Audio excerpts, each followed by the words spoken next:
Okay, if it's not good, it's not good. Yeah, Just like MMA. if it's not good, it's not good. Yeah. It's like MMA, right? Just like MMA, if it's not good. But Jim has brought guys in where I'm going, okay, that's the 5 of the night. Oh, yeah. As long as the guys are going after each other, I don't think it much matters. I think the MMA crowd likes it too. It's just a stand-up part of MMA, and it seems to be moving a lot more. When I was doing it back in the old days, it was a lot more high kick, and then it moved to low kick, and now it's a lot more amateur tie, which is much closer to the MMA striking, and seems to be a lot more of that. And there's some really skilled guys out there. And if you notice, the better MMA fighters are definitely spending their time learning the tie and the stand-up part of it too. So striking's making a comeback. We've talked about that recently. A couple years back in the pro level, guys were afraid to strike because they were getting taken down. But if I'm going to fight a guy like Jay, who's been doing jiu-jitsu forever, in a year I'm not going to catch up to him. So I better be a great striker and being able to stuff him, and you've got a better chance of picking it up and competing at a high level, I think, if you're a good striker. Sure. With length of time being short in the sport than than trying to master jiu-jitsu. Yeah, and and it sells tickets too, man. People love to see people stand toe to toe. Exactly. Everybody wants to see the big knockout. Yeah. Exactly. Yeah, there's a lot of good Muay Thai going on. There's some world championships I know that are, or the U.S. championships are going to be coming up in June, the end of June. I'll have to find out where. We'll talk about where that's at. Jason Salufo was telling me those are coming up and everything, but there's just not that many good fights anymore going on. Sure, and I know there's a few promoters around town that will put on a hybrid show, and sometimes people are afraid, they think they don't want to see the kickboxing, but when they get out there, if it's good athletes and they're going after each other, they don't really care. It's like going to a grappling tournament, it's like, that doesn't interest me as a kickboxer, but once I get there, I can see the fun of it, but I still want to see people punch each other in the head. That's just grappling tournaments are more for the grapplers, the ones we've been to are more for the grapplers to test their skills and for their family members to get and watch them test their skills. You're not getting a lot of big crowds into those, but you are getting a lot of competitors, and they're really popular. You're fighting for Team Finney?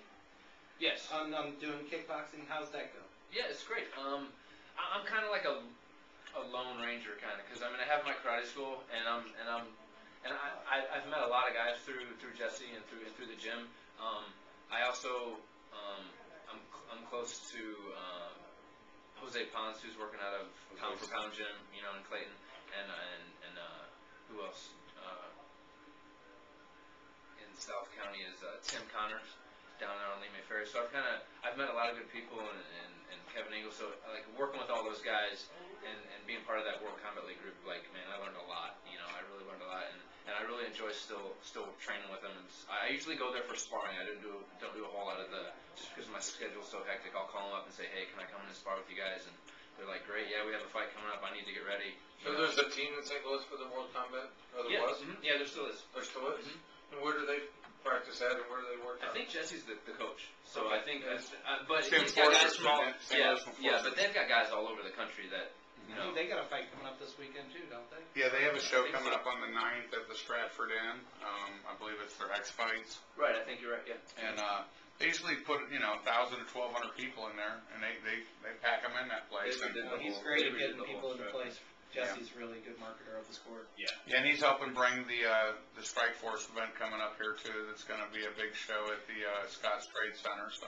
Yeah, we have Jesse Finney and his partner Rob Duneker coming out on the 20th of May. Going to be doing the show with us, so we're real excited about that. There you go.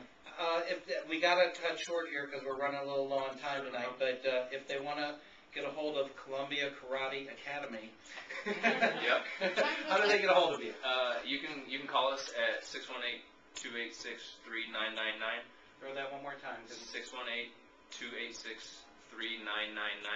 Or on the web, we're at ColumbiaKarateAcademy.com. Excellent. Now I want to ask you real quick before they let you out of here too. When you went from point fighting to kickboxing, could you go back to point? I could never go back to point fighting. It never worked for me. I couldn't stand it after that. I could still teach it to the kids, but myself, nothing against it. I could never go back to it. It was like playing touch football after playing tackle. It drove me insane. Yeah, the good thing is the style of point fighting that the USA NKF does that we practice is kind of similar to the kickboxing. The rules are getting more similar. The time limits are getting similar. So they don't stop it on every point? No, they still do, but I mean, they're longer now. It's not like 2 minutes non-stop time, you know, and you're done. It's not like they're 4 minutes now, plus they stop it every time. I mean, you're fighting 8 minutes.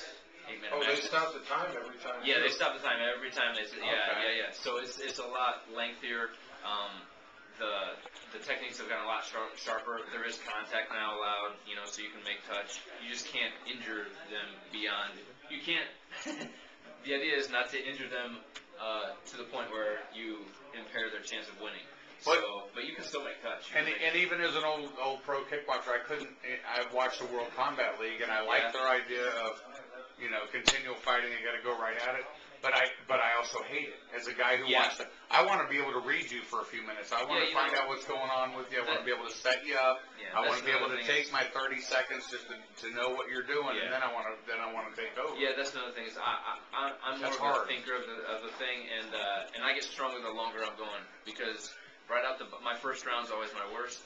So the longer I'm in there, the better I get. And so the 1 3-minute round, I like 5 minute. I like 5 round fights. Yeah, I want a chance to be able to read you and see what you're doing. Sure. I want to bait you a little bit and be able to, you know, see what I can pull out of you and see if I can dictate the fight. And that's the one thing that I didn't think I liked about the World Combat League was that you had to go right at each other or you were penalized. So, but I like that they're trying to keep it going. I think, you know, Muay Thai is still getting a lot of play and everything from guys like Silva and people out there that are, you know, fight both ways, and I think it's gonna hang around still. Wasn't there changing the legislation over in Illinois as far as having tournaments and everything? Yes, they are. Yeah, I believe so. I don't know. What's the new? I mean, I thought they were not allowed to have even karate tournaments anymore. You know, I don't know the exact extreme cases on that. To tell you the truth, Is there still tournaments going on? Yeah, there's still karate tournaments going on. Okay, then I guess that's not happening. I thought the new rules said that unless you get blood tests and everything else, that all events were called off. I was learning about that recently, actually, but I don't. That's not happening. I don't know the details, to be honest with you. Sorry, I brought it up then. No, it's fine. No, you don't want to hear it. You'd rather be in the dark. No, I need to look at. Ignorance is bliss. Well, we appreciate you guys coming out. We really do, and you know, feel free to come in anytime you want to. Thank you very much. Thank you. Before we go, could I just touch on something that we started with our segment of the show, the fundraising, the importance of the fund.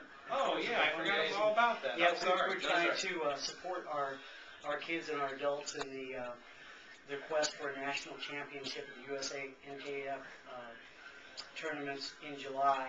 We've got a golf tournament that we're hosting at Columbia Golf Course June 8th. Tee-off times at 11 a.m. If anybody wants to come out and you know, be a part of the tournament,